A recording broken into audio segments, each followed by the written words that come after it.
कोलकाता का 48वां अंतर्राष्ट्रीय पुस्तक मेला आरंभ हो गया है। ऐसे में कोलकाता पुस्तक मेले के 5 नंबर गेट के पास 321 नंबर स्टॉल पर कोलकाता उच्च न्यायालय की मध्यस्थता एवं सुलह समिति का स्टॉल है।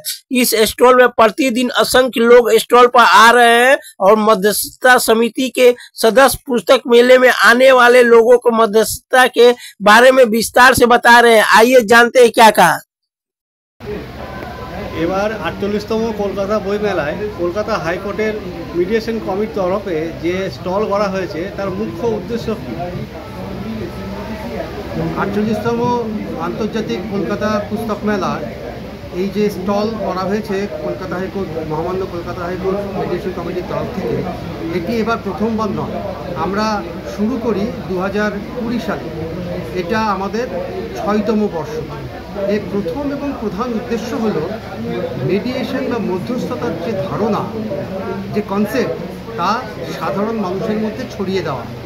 এবার সাধারণ মানুষের মধ্যে ছড়িয়ে দিতে গেলে অল্প সময়ের মধ্যে যদি এই সেন্সিটাইজেশনটা করতে হয় তাহলে অনেক সাধারণ মানুষকে একসাথে পেতে হয়।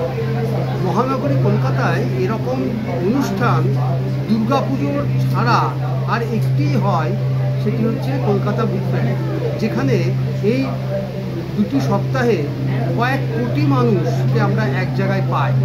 তো এই মিডিয়েশন ব্যাপারটি কী এবং কী করে বিনা খরচায় অল্প সময়ে দুটি বিবাদমান পার্টিকেই খুশি করে একটি বিবাদ পরিস্থিতিকে মিটিয়ে ফেলা যায় মধ্যস্থতার মাধ্যমে, সেই ধারণাটাকে সমস্ত সাধারণ মানুষের কাছে পৌঁছে দেওয়ার, অ্যাওয়ারনেস ক্রিয়েট করার উদ্দেশ্যেই আমাদের এই স্টল করা।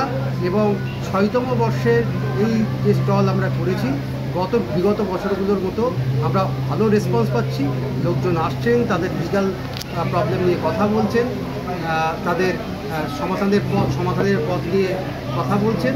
আমরা তাদেরকে সঠিক পথ, সঠিক উপদেশ দেওয়ার চেষ্টা করছি। সাধারণ যারা বিচার প্রার্থী আছে তারা কিভাবে মিডিয়েশনের সঙ্গে যুক্ত হতে পারে? দেখুন, মিডিয়েশনের সাথে যুক্ত হতে পারেন মানে যদি বলেন যে তারা মিডিয়েশন করতে চান বা মিডিয়েশনের একটি পার্ট হয়ে তার অংশ নিতে চান, তার পদ্ধতি আলাদা। আর যদি মিডিয়েশনের সুফল ভোগ করতে চান, তার পদ্ধতি আলাদা। যদি বিচারপ্রার্থী হিসেবে মিডিয়েশনের সুফল পেতে চান তাহলে তারা তাদের আইনজীবীদের সাথে পরামর্শ করে তাদের সংশ্লিষ্ট যে আদালত বা mediation centre, ADR centre, alternative dispute resolve centre, তাদের ডিস্ট্রিক্টে বা সাবডিভিশনে, প্রত্যেকটি ডিস্ট্রিক্টে এবং প্রতিটি সাবডিভিশনাল কোর্টে এই সেন্টার আছে, সেখানে কর্তৃপক্ষের সাথে যোগাযোগ করলে আর কলকাতা হাইকোর্টের মিডিয়েশন সেন্টারে এলে আমাদের সাথে যোগাযোগ করলে আমরা সঠিক পথ বলে দিতে পারবো যে কীভাবে তারা সুফলটা নিতে পারবেন, কীভাবে অ্যাপ্লিকেশন ফাইল করতে হবে বা কীভাবে কোর্টের কাছে গিয়ে প্রেয়ার করতে হবে। আর যদি অ্যাজ এ ট্রেন মেডিয়েটার বা অ্যাজ কাউন্সিলার মিডিয়েশন কমিটির সাথে, মিডিয়েশনের এই প্রসেসের সাথে, এই আন্দোলনের সাথে যুক্ত হতে চান, তার পদ্ধতি হচ্ছে মহামান্য উচ্চতম ন্যায়ালয়, সুপ্রিম কোর্টের আন্ডারে ট্রেনিং নেওয়া। তাও সুনির্দিষ্ট পদ্ধতি আছে, অ্যাপ্লিকেশন করতে হয়। সেটা সমস্তটাই যদিও মহামান্য কলকাতা হাইকোর্ট নিজেই কন্ট্রোল করেন, তো তার পদ্ধতি আলাদা। সেটা যদি কলকাতা হাইকোর্ট মিডিয়েশন সেন্টারে আসেন আমরা বলে দেবো যে সেটা কীভাবে করতে হবে। এবারে তো মিডিয়েশনের সঙ্গে যুক্ত শুধু আইনজীবী বা অবসরপ্রাপ্ত বিচারপতি বা বিচারক বা প্রাক্তন আইপিএস নয়, আপনারা সমাজের বিভিন্ন দিক, চিকিৎসক থেকে আরম্ভ করে চার্টার অ্যাকাউন্টেন্ট, আপনারা সমাজের বিভিন্ন মানুষকে একত্রিত করেছেন।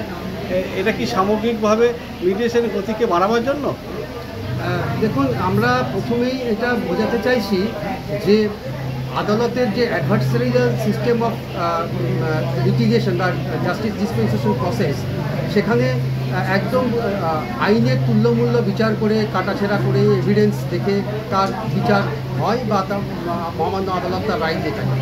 কিন্তু মিডিয়েশনের ব্যাপারটা অনেকটা বন্ধুত্বপূর্ণ পরিবেশে হয় এবং যারা পার্টিসিপেট করে তাদের সাইকোলজি কী সেইটা অনেকটাই বুঝে নেওয়ার দরকার হয়। সেই জন্য শুধুমাত্র আইনজীবী নয়, সুপ্রিম কোর্টের নির্দেশ অনুযায়ী, সুপ্রিম কোর্টের পলিসি অনুযায়ী সমাজের বিভিন্ন স্তরের মানুষ, সাংবাদিক, চিকিৎসক, সাইকোলজিস্ট, ইঞ্জিনিয়ার, চার্টার্ড অ্যাকাউন্ট্যান্ট, সবাইকেই এর মধ্যে আনা হয় যাতে সংশ্লিষ্ট যে বিভাগের মামলা, ধরুন কোনো কনস্ট্রাকশন নিয়ে মামলা আছে, তাহলে ইঞ্জিনিয়াররা বলবেন, কোনো অ্যাকাউন্টস নিয়ে মামলা আছে, তাহলে চার্টার্ড অ্যাকাউন্ট্যান্টরা বলবেন, যদি স্বামী স্ত্রীর মধ্যে ভুল বোঝাবুঝি হয়, বাচ্চার কাস্টাডির ব্যাপার থাকে, কাউন্সিলররা বলবেন, সাইকোলজিস্টরা বলবেন। এতে সাহায্য এইভাবে আমরা নিতে চাই মেডিয়েশনের পদ্ধতি। আপনার নাম আর পরিচয়?